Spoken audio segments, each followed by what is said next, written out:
The state's most powerful storm of the season is pounding this year in Nevada. The blizzard could bring over 10 feet of snow to some areas.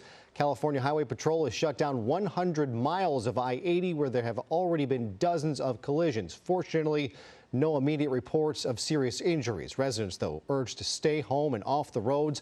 About 9 ski resorts around Lake Tahoe are closed for the blizzard. Hello, I'm Mark Brown. Get more great ABC7 content by clicking the subscribe button for our YouTube channel and download the ABC7 Los Angeles streaming app on Fire TV, Android TV, Apple TV, and Roku to watch on your TV.